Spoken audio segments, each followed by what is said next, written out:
Hello শ্রোতা বন্ধুরা, গল্প আনলিমিটেড চ্যানেলে আপনাদের সবাইকে স্বাগতম। আপনাদের যে কোনো মতামত আমাদেরকে লিখে জানানোর জন্য অনুরোধ রইল। আর সেই সাথে আপনাদের পছন্দের যে কোনো বইয়ের নাম লিখে জানালে আমরা চেষ্টা করব আপনাদের পছন্দের বইগুলি আমাদের চ্যানেলে রাখতে। কমেন্ট বক্সে আপনাদের গুরুত্বপূর্ণ মতামত জানিয়ে আমাদেরকে উৎসাহিত করুন। আজকে থাকছে মাসুদ রানা সিরিজের পাশের কামরা গল্পটির 7ম পর্ব। মানিব্যাগ থেকে $30 বের করে মেয়েটার বাড়ানো হাতে ধরিয়ে দিল রানা। একটা বাঙালি ছেলেকে বিয়ে করেছিল সুজি কোয়াও। ছেলেটার নাম ছিল মীর শফিকুর রহমান। কখনো দেখেছ তাকে, কিংবা নামটা শুনেছ? শফিকের ছবিটাও বের করলো এবার রানা। দুটো ফটোই এবার ভালো করে দেখল মেয়েটা। মেয়েটার ছবি এমন কেন?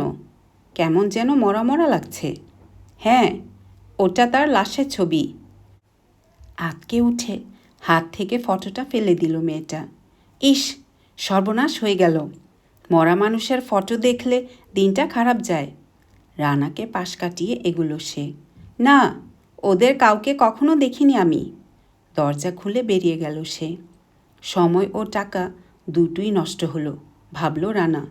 সুজি কোয়াওয়ের খবর সংগ্রহ করার জন্যে অন্য কোথাও চেষ্টা করতে হবে ওকে। আধ ঘন্টা পর সাপার খাবে বলে কামরা থেকে বেরিয়ে এসে দরজায় তালা লাগালো রানা। পাশের কামরার দরজা খোলা, কিন্তু প্যাসেজে কোথাও উমপং পিয়াকে দেখল না ও। কিন্তু তার কামরার ভিতর চোখ পড়তেই দেখল দরজার দিকে পিছন ফিরে অত্যন্ত অস্থিরভাবে কাকে যেন কি বোঝাচ্ছে সে। ঘন ঘন মাথা নাড়ছে, হাত ছুড়ছে, কখনো পিছিয়ে আসছে, কখনো সরে যাচ্ছে একপাশে। ব্যাপারটা কি বোঝার জন্যে দরজার ভিতর মাথা গলিয়ে ভালো করে তাকালো রানা। চীনা ভাষায় অনর্গল বকবক করছে পিয়া। এত দ্রুত কথা বলছে যে একটা শব্দও ধরতে পারল না ও। এই সময় হঠাৎ অসহায় ভঙ্গিতে কাঁধ ঝাঁকিয়ে পিছিয়ে এলো পিয়া। ধপ করে বসে পড়ল একটা চেয়ারে। এতক্ষণে পিয়ার সামনের দিকটা চোখে পড়ল রানার, এবং ব্যাপারটা পরিষ্কার হয়ে গেল। টেবিলের উপর বড়সড় একটা চীনা পুতুল বসে আছে। কোনো বিরতি নেই, এদিক ওদিক মাথা নাড়ছে সে। এতক্ষণ এর সাথেই ঝগড়া করছিল পিয়া। খুব বেশি বয়স নয় মেয়েটার। তাছাড়া অদ্ভুত সারল্যের সাথে এই পুতুল নিয়ে খেলাটা বেশ মানিয়ে যায়। অন্তত রানার তাই মনে হলো। খুব করে কাশল ও। চমকে ঘাড় ফেরালো উমপং পিয়া। রানাকে দেখে গম্ভীর করে তুলল চেহারা। কি চাই? আমার কিছু তথ্য দরকার, বলল রানা। চলো না, কোথাও থেকে ডিনার খেয়ে আসি। কী যেন ভাবল মেয়েটা। তারপর চেয়ার ছেড়ে উঠে দাঁড়ালো। এগিয়ে এসে থামল রানার সামনে। মেয়েটা এসেই চলে গেল কেন? দরে বনেনি নাকি অন্য কিছু? তাছাড়া পাশের কামরায় আমি থাকতে ওকে তুমি আনলে কেন? আমি কি ওর চেয়ে কম সুন্দরী? ওর সাথে একটা কাজ ছিল, বলল রানা। আমার সাথে বেরোবে নাকি? ঘাড় ফিরিয়ে পুতুলটার দিকে তাকালো পিয়া। এখন আর পুতুলটার নেতিবাচক ভঙ্গিতে এদিক ওদিক মাথা নাড়ছে না, উপর নিচে মাথা দোলাচ্ছে। রানার দিকে ফিরে ফিক ফিক করে হেসে ফেলল পিয়া। আমার সখী যখন অনুমতি দিচ্ছে তখন যাওয়া যেতে পারে। দাঁড়াও, আমার তৈরি হতে 1 মিনিটও লাগবে না। উজ্জ্বল লাল আর সোনালি রঙের শার্ট, নিচে গাঢ় হলুদ রঙের স্কার্ট পরে প্যাসেজে বেরিয়ে এলো উমপং পিয়া। খোপা করে বেঁধেছে চুলগুলো, তাতে আবার একটা ফুলের রিং গুজে দিয়েছে। আশ্চর্য সুন্দর লাগছে দেখতে। রানার হাত ধরে বলল, তোমাকে খুব ভালো একটা রেস্তোরাঁয় নিয়ে যাব আমি। ওখানের খাবারটা সাংঘাতিক ভালো, অথচ তোমার খুব বেশি পয়সা খরচ হবে না। হোটেল থেকে বেরিয়ে এসে একটা ট্যাক্সি নিল ওরা।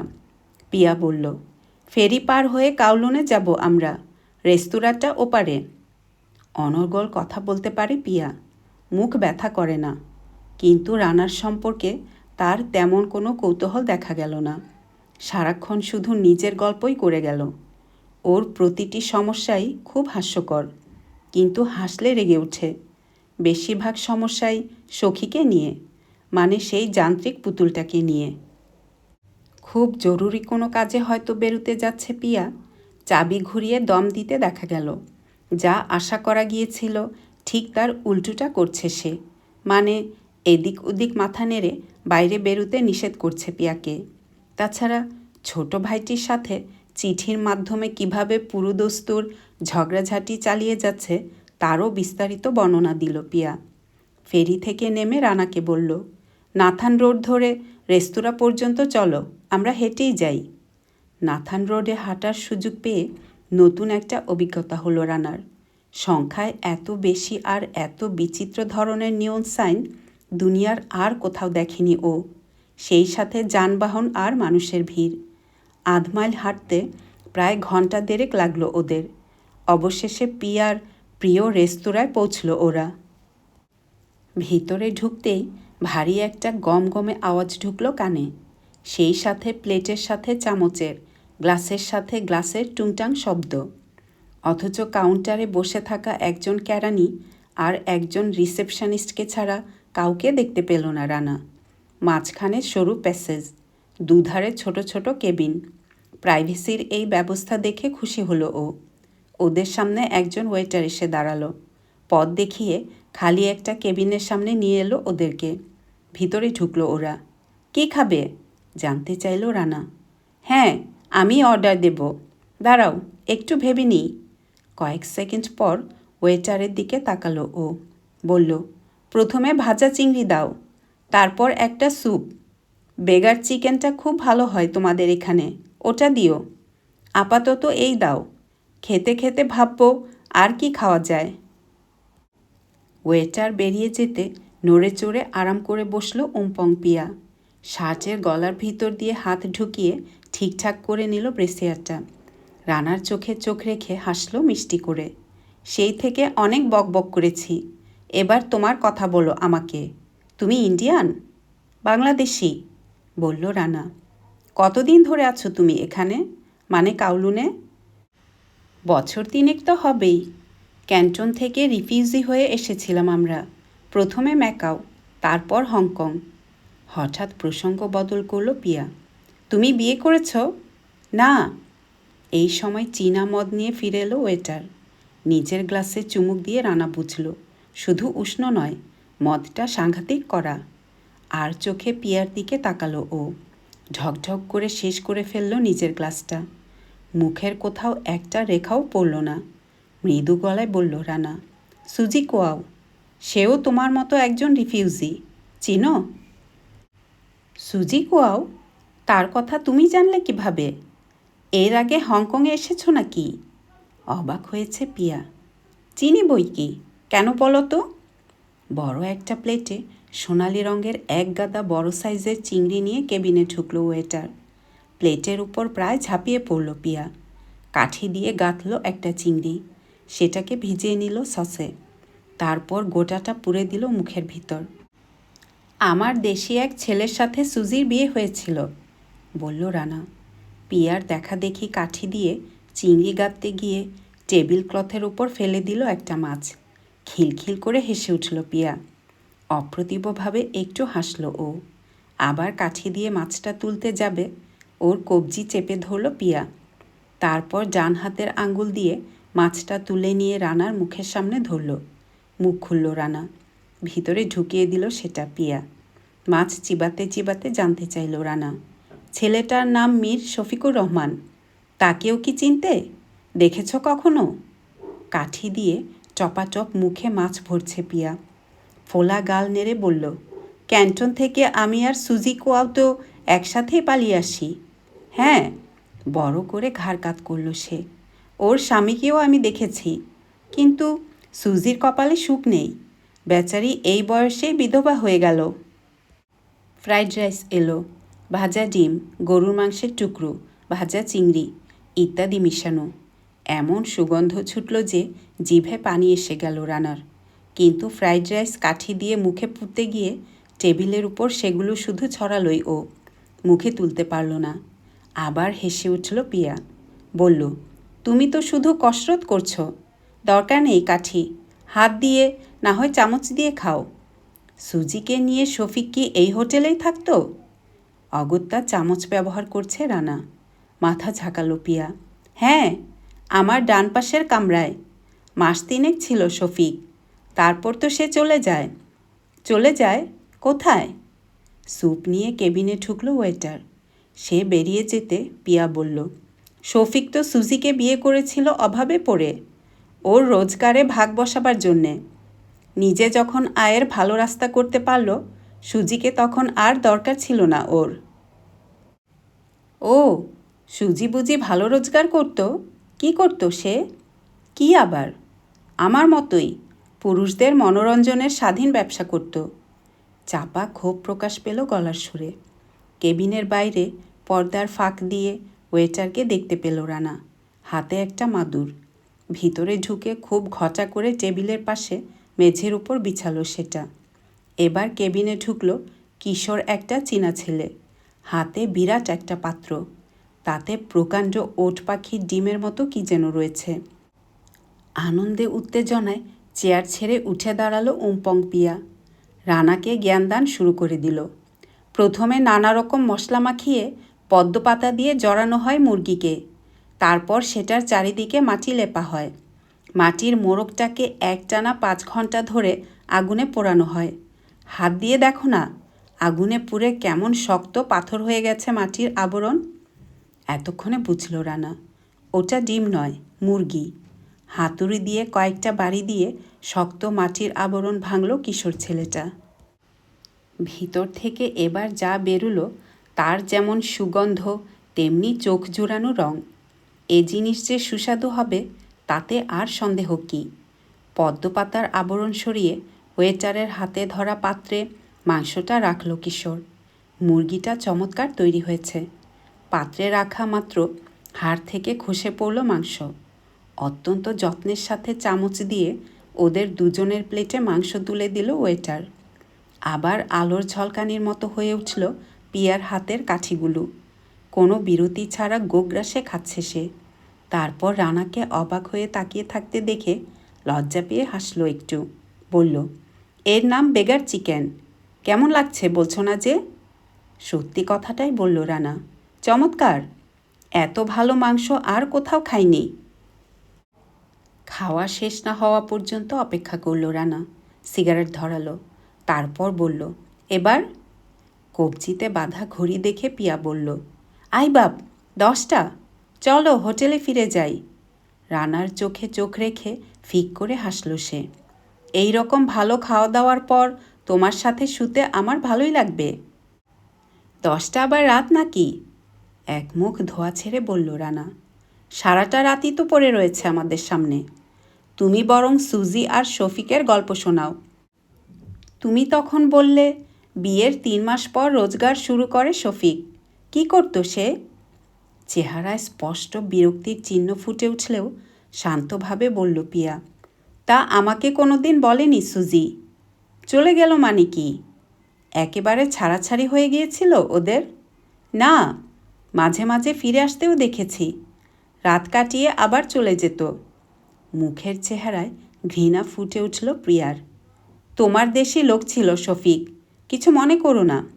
আসলে লোকটা ছিল একটা নিষ্ঠুর পশু। কেন? সুজিকে কোনো টাকা পয়সা দিত না। বিয়ের পরেও সুজিকে পরপুরুষের কাছে গিয়ে টাকা রোজগার করতে হতো। সুজিকে ছেড়ে কোথায় উঠেছিল শফিক? সত্যি মিথ্যে জানি না, সুজি একদিন আমাকে বলেছিল রিপালস উপদ্বীপের তীরে কোনো এক চীনা জুয়ারির একটা বাড়ি ভাড়া করেছিল শফিক। বাড়িটা আমি চিনি, খুব সুন্দর, দুধের মতো সাদা। সিঁড়ির কয়েকটা ধাপ সাগরে নেমে গেছে। সুন্দর একটা শান বাঁধানো ঘাট। ঘাটে ঝকঝকে একটা বোটও দেখেছিলাম। ওখানে কখনো গিয়েছিল সুজি? না, শফিক তাকে নিয়ে যায়নি, বা যেতেও বলেনি। বিল নিয়ে এলো ওয়েটার। খাবারের মান ও পরিমাণের তুলনায় অন্য রেস্তোরাঁর চেয়ে দাম এখানে অনেকই কম। বিল মিটিয়ে দিল রানা। টাকা খরচ হলো বলে মন খারাপ করনি তো? হঠাৎ উদ্বেগের সাথে জানতে চাইল পিয়া। আরে না, খুশি হয়ে উঠল পিয়া। চলো তাহলে হোটেলে ফিরে তুমি এবার আদর করবে আমাকে, কেমন? মনে মনে ভাবল রানা, হংকংয়ের নিয়মই দেখছি এই, কিছু চাওয়ার আগেই মেয়েগুলো সব দিয়ে বসে থাকতে চায়। কী ভেবে সায় দিল ও। পিয়াকে নিয়ে বেরিয়ে এলো রেস্তোরাঁ থেকে। নাথান রোডে আগের মতোই ভিড়। ওরা পরস্পরের হাত ধরে আছে, তা না হলে ছাড়াছাড়ি হয়ে যাবার ভয়। ফুটপাথের ফাঁকা মতো একটা জায়গায় এসে দাঁড়িয়ে পড়ল পিয়া। তাকিয়ে আছে একটা জুয়েলারি দোকানের দিকে। শোকেসে ঝলমল করছে হরেক রকমের অলংকার। চাপা গলায় বলল সে, আমাকে একটা উপহার কিনে দেবে ডিউক? ওর হাত ধরে টেনে নিয়ে এলো রানা দোকানের ভিতর। বলো, কী উপহার চাও তুমি? বেটে সেলসম্যান বিদেশি খদ্দের দেখে একগাল হেসে এগিয়ে এলো। তোমাকে মনে রাখার জন্যে আমি একটি আংটি চাইব, বলল পিয়া। নকল জেট পাথর বসানো একটি আংটি পছন্দ করল সে। এমন কিছু দাম নয়, কিন্তু জিনিসটা দেখতে খুব সুন্দর। সেলসম্যান দাম হাঁকল $40, কিন্তু দর কষাকষি করে সেটাকে নামিয়ে $25 রফা করল পিয়া। দোকান থেকে বেরিয়ে এসে বলল সে, সব সময় পরে থাকবো তো, কাজেই প্রায়ই তোমাকে মনে পড়বে। ফেরি পার হলো ওরা। ট্যাক্সির জন্যে একটা হাত তুলেছে রানা। ঘটনাটা ঠিক সেই সময় ঘটল। কোত্থেকে কি হয়ে গেল বুঝতেই পারল না ও। হাত তুলতেই সামনে চলে এলো ট্যাক্সিটা। সেই সাথে বলিষ্ঠ গড়নের 3 জন চীনা ঘিরে ধরল ওকে। তাদের একজন ঝুঁকে পড়ে কথা বলল ড্রাইভারের সাথে, যেন ট্যাক্সি ভাড়া করাই তাদের উদ্দেশ্য। ড্রাইভার ওদেরকে নিরাশ করায় ভুল ইংরেজিতে রানার কাছে ক্ষমা চাইল 3 জনই। ট্যাক্সিটা রানা ডেকেছে তা নাকি বুঝতে পারেনি ওরা। ক্ষমা চেয়ে চলে গেল ওরা আরেকটা দাঁড়ানো ট্যাক্সির দিকে। ওদের দিক থেকে চোখ ফিরিয়ে পাশে তাকালো রানা। কি যেন বলতেও গেল পিয়াকে, কিন্তু কোথায় পিয়া? ঝটঝট করে দ্রুত নিজের চারদিকে ঘাড় ফিরিয়ে তাকালো রানা। নেই, নেই তো নেই। যেন ধরনী দ্বিধাবিভক্ত হয়ে গ্রাস করেছে মেয়েটাকে। চারিদিকে কোথাও খুঁজতে বাকি রাখল না রানা, কিন্তু পিয়ার ছায়া পর্যন্ত দেখা গেল না কোথাও। শুধু যে অস্বস্তি বোধ করছে ও তা নয়, সেই সাথে মেয়েটার অমঙ্গল আশঙ্কা করে ভয় হতে লাগলো ওর। ফেরিঘাটে ফিরে এলো ও। এখানেও কোথাও খুঁজতে বাকি রাখল না। অবশেষে ব্যর্থ হয়ে ফিরে এলো হোটেলে। বরাবরের মতো কাউন্টারে বসে ঝিমুচ্ছে পুরো লোকটা। উমপং পিয়া ফিরে এসেছে? রানার গম্ভীর কণ্ঠস্বরে এমন কিছু একটা ছিল, চেয়ার থেকে লাফ দিয়ে উঠল বুড়ো। কিন্তু সামনে রানাকে দাঁড়িয়ে থাকতে দেখে নীরস গলায় বলল, নো স্পিক ইংলিশ। ধীরে ধীরে বসে পড়ল আবার। বন্ধ করল চোখের পাতা। লবি থেকে প্যাসেজে চলে এলো রানা। পিয়ার ঘরের দরজা বন্ধ। হাতল ধরে ঠেলা দিতেই খুলে গেল কপাট। ভিতরে অন্ধকার। দেয়াল হাতড়ে সুইচ অন করল। পরিপাটি করে সাজানো ছোট ঘর। টেবিলের উপর স্থির হয়ে আছে বড়সড় চীনা পুতুলটা। তাকিয়ে আছে ওর দিকে। চাবি ঘুরিয়ে দম দিতেই এদিক ওদিক মাথা নাড়তে শুরু করল। ঘরে কোথাও নেই পিয়া। বিছানায় বসলো ও, সিগারেট ধরালো। কয়েকটা সিগারেট শেষ করার পর রিস্টওয়াচে দেখল 11:30। বিছানার উপর শুয়ে পড়ল ও। সিলিংয়ের দিকে তাকিয়ে ঘটনাটার কথা স্মরণ করল বারবার। কিন্তু চোখের নিমিষে পিয়ার গায়েব হয়ে যাওয়ার রহস্যটা বোধগম্য হলো না। তারপর কখন ঘুমিয়ে পড়েছে রানা নিজেও বলতে পারবে না। মুখে রোদ লাগতে ঘুম ভেঙে গেল রানার। ধর্মড় করে উঠে বসল বিছানায়। রিস্টওয়াচ দেখল 8টা। ঘরের চারদিকে ভালো করে চোখ বুলালো। ঘরের দরজা খোলা রেখেই ঘুমিয়ে পড়েছিল ও। পিয়া ফিরেনি। ঠান্ডা একটা ভয়ের স্রোত শিরদাঁড়া বেয়ে উঠে এলো। মন বলছে পিয়ার সাংঘাতিক কিছু একটা ঘটেছে। ওর পাশ থেকে সরিয়ে নিয়ে যাওয়া হয়েছে মেয়েটাকে। কেন? তাও অনুমান করা কঠিন নয়। কেউ জানতে পেরেছে পিয়া অনেক গোপন তথ্য জানে, এবং শুধু যে জানে তাই নয়, অনেক তথ্য ওকে জানিয়েও দিচ্ছিল সে। নিজের ঘরে ফিরে এলো রানা। দাড়ি কামিয়ে শাওয়ার করল। পোশাক পরে বেরিয়ে এলো লবিতে। বুড়ুর জায়গায় বসে আছে একটা চীনা ছেলে। বুড়ুর সাথে চেহারার মিল দেখে ভাবল বোধহয় নাতি। হালকা সুরে তাকে বলল ও, গত রাতে ঘরে ফিরেনি পিয়া? অপ্রতিভ দেখালো ছেলেটাকে। বোধহয় ইংরেজি বোঝে না। হোটেল থেকে বেরিয়ে এসে রিকশায় চড়ল রানা।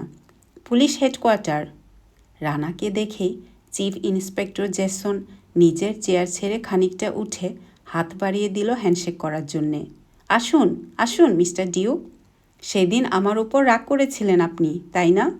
কি জানেন, সাত ঝামেলার মানুষ, সব সময় সবার প্রতি সুবিচার করতে পারি না আমরা। করমর্দন সেরে বসল রানা। গত রাতের পুরো ঘটনাটা সবিস্তারে শোনালো চিফ ইন্সপেক্টরকে। ব্যাপারটা হেসেই উড়িয়ে দিল জেসন। বলল, আপনি হংকংয়ে নতুন কি না, তাই এইরকম সাধারণ একটা ব্যাপারে উদ্বিগ্ন হচ্ছেন। এখানে এসব ডাল ভাত। একটা মেয়ে আজ এখানে কাল ওখানে, গত 15 বছর ধরে এই দেখে আসছি। আপনাকে ফেলে পালিয়েছে পিয়া, তার কারণ আপনার চেয়ে মালপানিওয়ালা খদ্দের জুটে গিয়েছিল। আপনার পকেট খালি করে আরেকজনের পকেট খালি করতে গেছে, এর মধ্যে আর কিছু নেই। প্রচণ্ড রাগ হলো রানার।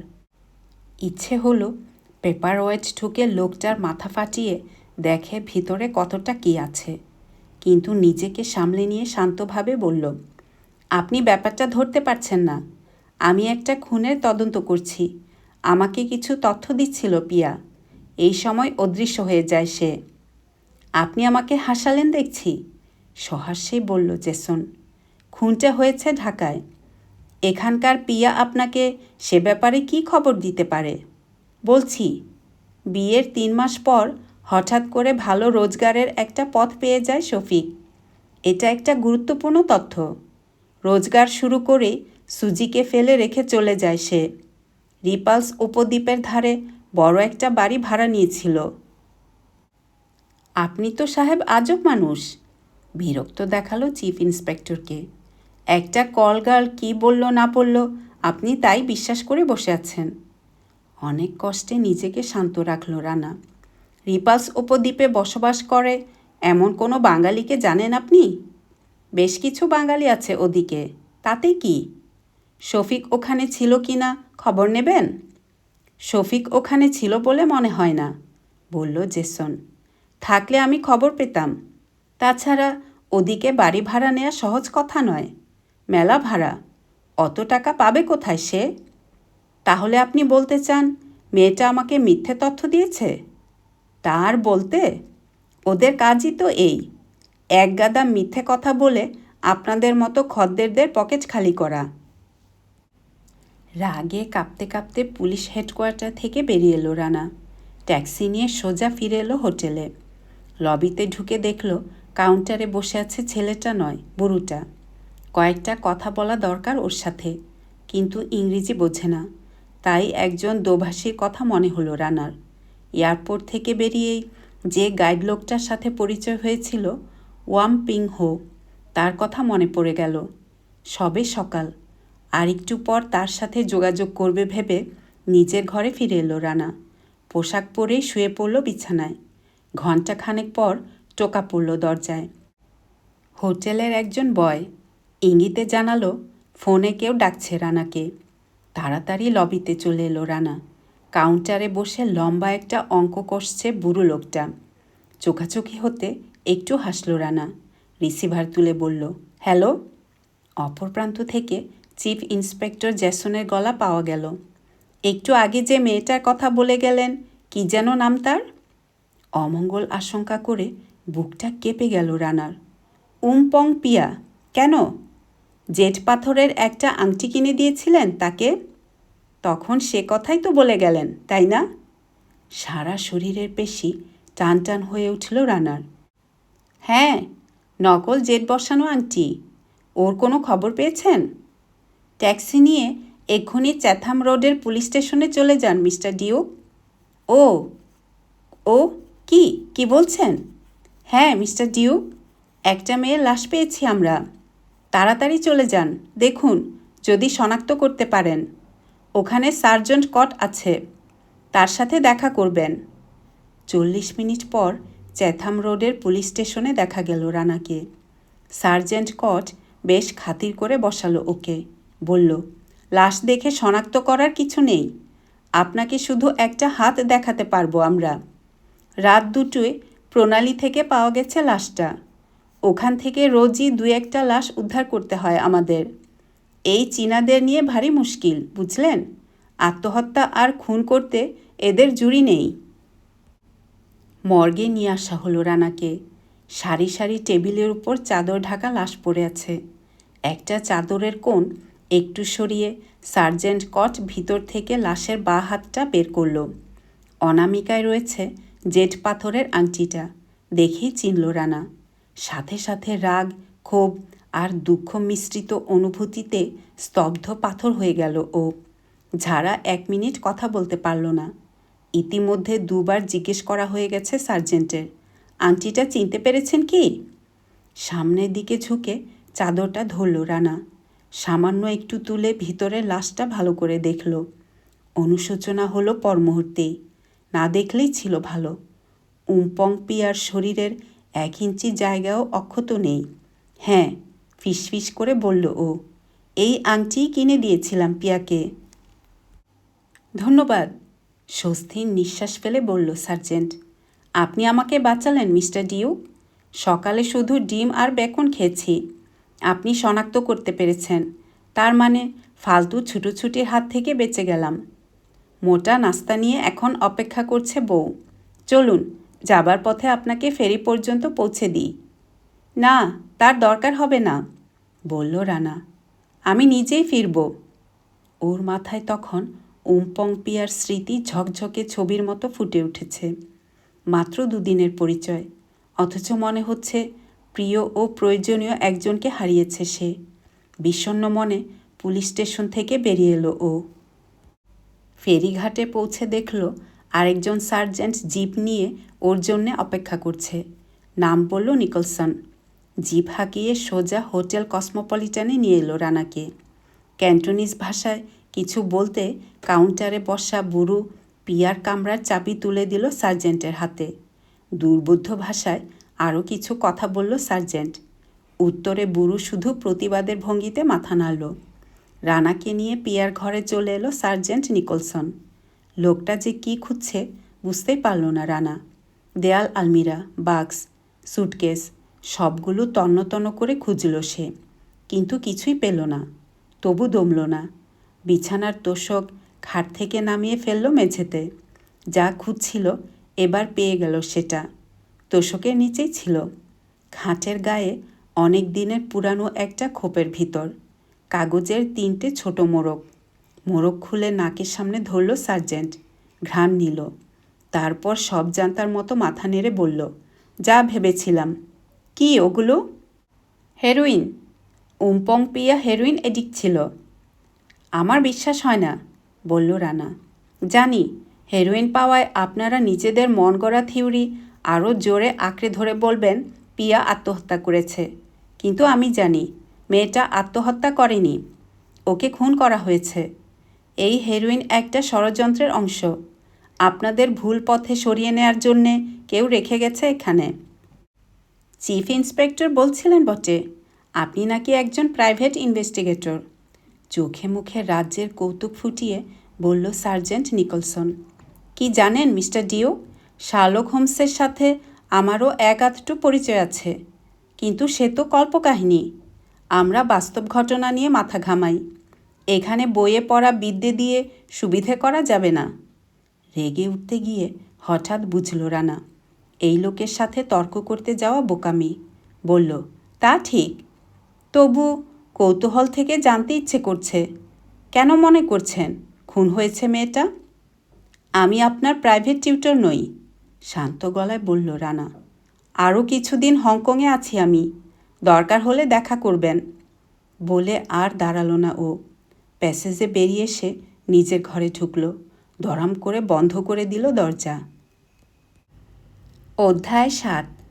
সার্জেন্ট নিকলসন হোটেল ছেড়ে চলে গেছে বুঝতে পেরেই নিজের কামরা থেকে বেরিয়ে এলো রানা। লবিতে একা বসে আছে বুড়ো, চোখে উদাস দৃষ্টি। তাকে একটা হাসি উপহার দিয়ে ফোনের সামনে দাঁড়ালো ও। গাইড ওয়াম্পিং হোর নাম্বারে ডায়াল করল। পাওয়া গেল তাকে। একজন দোভাষী আর একটা গাড়ি দরকার ওর। হো বলল, সব ব্যবস্থা করে দেবে সে। লোকটার আগ্রহ আর উৎসাহ লক্ষ্য করে রানার মনে হলো পরিচয় হবার পর থেকে ওর টেলিফোন পাবার জন্যে যেন অপেক্ষা করছিল সে। রিক্সা নিয়ে সাংহাই অ্যান্ড হংকং ব্যাংকের সামনে চলে এলো রানা। পারভিনের দেয়া ট্রাভেলার্স চেকগুলো ভাঙিয়ে ট্রাউজারের 2 পকেট ভরে নিল হংকং ডলারে। বাইরে বেরোতেই দেখল ওর জন্যে অপেক্ষা করছে ওয়াম্পিং হো। ধূপদুরস্ত পোশাকে উজ্জ্বল লাগছে তাকে, মুখে সবিনয় হাসি, দেখেই মনে হয় মাই ডিয়ার ম্যান। পাশেই দাঁড় করানো রয়েছে ঝকঝকে একটা প্যাকার্ড গাড়ি। সেটা দেখিয়ে বলল, এর চেয়ে ভালো গাড়ি আর পেলাম না। এতেই চলবে, বলল রানা। ওয়ামকে নিয়ে গাড়িতে চলল ও। স্টার্ট দিল। বলল, আমি একজন প্রাইভেট ইনভেস্টিগেটর। আমার হোটেলের রিসেপশন ক্লার্কের কাছ থেকে কিছু তথ্য আদায় করতে চাই, সেই জন্যেই দোভাষীর প্রয়োজন। উত্তেজিত হয়ে উঠল ওয়াম। সোনালি দাঁত বের করে বলল, অনেক ডিটেকটিভ গল্প পড়া আছে আমার স্যার, কিন্তু নিজের চোখে এই প্রথম একজন ডিটেকটিভকে দেখার সৌভাগ্য হলো আমার। আপনার কাজ করে আমি খুব আনন্দ পাবো স্যার। নিশ্চয়ই কোনো গুপ্তধনের কেস নিয়ে এসেছেন? না, হাসি চেপে বলল রানা। আমি একটা মার্ডার কেসের তদন্ত করছি। গাড়ি ছেড়ে দিল ও। প্রথমে হোটেলে ফিরব আমরা। পকেট থেকে 100 হংকং ডলার বের করে ওয়ামের হাতে ধরিয়ে দিল ও। আপনার আজকের ফি চলবে তো? খুব চলবে। আনন্দে চিকচিক করে উঠল ওয়ামের চোখ। তবে গাড়ির জন্যে আরও $20 দিতে হবে স্যার। হোটেলের সামনে গাড়ি থামতেই চেহারায় গাম্ভীর্য ফুটিয়ে বলল ওয়াম, এটা স্যার নিতান্তই একটা বাজে হোটেল। এখানে আপনাদের কোনো মতেই থাকা উচিত নয়। আপনার আপত্তি না থাকলে ভালো একটা হোটেলের ব্যবস্থা পরে। হোটেলের লবিতে ঢুকে বুড়োর দিকে ওয়ামের দৃষ্টি আকর্ষণ করল রানা। ওকে বলুন, আমার কিছু প্রশ্ন আছে, উত্তর দিলে টাকা পাবে, কিন্তু এমনভাবে বলুন যাতে অপমান বোধ না করে। পকেট থেকে 1 গাদা হংকং ডলার বের করল ও। তা থেকে মাত্র কয়েকটা হাতে রেখে বাকিগুলো আবার পকেটে ভরল। বুড়োর দৃষ্টি রানার হাতের ওই টাকাগুলোর দিকে আটকে গেল। টাকার দিকে তাকিয়ে থেকেই ওয়ামের কথাগুলো শুনল সে। উত্তর দেবার সময়ও তার দৃষ্টি এক চুল নড়ল না। ওয়াম জানালো, আপনার সব প্রশ্নের উত্তর দিতে রাজি আছে ও স্যার। সুজি কোয়াওর ফটোটা বের করল রানা। বুড়ো ভুরু কুচকে দেখল ছবিটা, তারপর ওয়ামকে কিছু বলল। ওয়াম রানাকে জানালো, মেয়েটাকে চিনে ও, একজন বাঙালি লোককে বিয়ে করেছিল। দিন 15 আগে কাউকে কিছু না বলে হোটেল ছেড়ে চলে গেছে মেয়েটা। মিস্টার ডিউক কি তার বকেয়া হোটেল বিল মিটিয়ে দিবেন? মাথা নেড়ে জানালো রানা, না। বুড়ো আরও বলল, সুজি কোয়াওয়ের স্বামীর নাম ছিল মীর শফিকুর রহমান। মোটর অ্যাক্সিডেন্টে মারা গেছে। শফিকের ফটোটা তাকে দেখালো রানা। বুড়ো একবার চোখ বুলিয়েই জানালো, হ্যাঁ, এই লোকটাই শফিকুর রহমান, সুজির স্বামী। কতদিন ছিল শফিক হোটেলে? বুড়ো বলল, অ্যাক্সিডেন্টে মারা যাবার আগে পর্যন্ত ছিল এখানে। বুড়ো মিথ্যে কথা বলছে, বুঝতে পারল রানা। পিয়ার কথা অনুযায়ী মৃত্যুর কয়েক মাস আগেই হোটেল কসমোপলিটান ছেড়ে চলে গিয়েছিল শফিক। ওয়ামকে বলল রানা। ওর ধারণা বুড়ো মিথ্যে কথা বলছে। অভিযোগটা শুনে বুড়োর চেহারায় রাগের ভাব ফুটে উঠল। ঘন ঘন মাথা ঝাঁকিয়ে জানালো সে, সেই সত্যি কথা বলছে। পিয়া যদি বলে থাকে যে শফিকুর রহমান কয়েক মাস আগে হোটেল থেকে চলে গিয়েছিল, তাহলে মনে করতে হবে ভুল বলেছে সে। শফিক প্রতিদিন খুব ভোরে বেরিয়ে যেত, তাই হয়তো তাকে দেখতে পেত না পিয়া। তাহলে সুজি কেন পিয়াকে বলেছিল যে শফিক তাকে ত্যাগ করে চলে গেছে? এর উত্তর বুড়োর জানা নেই। পরবর্তী প্রশ্ন করা হলো, শফিকের রোজগারের উৎস কী ছিল? বুড়ো জানে না। কোনো বাঙালি কি শফিকের সাথে দেখা করার জন্যে হোটেলে আসতো? বুড়ো জানে না। সুজির কোনো বন্ধু বা বান্ধবী কি সুজির সাথে দেখা করতে আসতো? সেই একই উত্তর, জানে না। সুজি হোটেল ছেড়ে চলে যাবার সময় জিনিসপত্র কিছু রেখে গেছে? রানার ফাঁদে সহজেই ধরা দিল বুড়ো। বলল, না। তাহলে জিনিসপত্র সব নিয়ে গেছে? জিনিসপত্র নিয়ে চোখের সামনে দিয়ে চলে গেল কিভাবে, বিল শোধ না করে?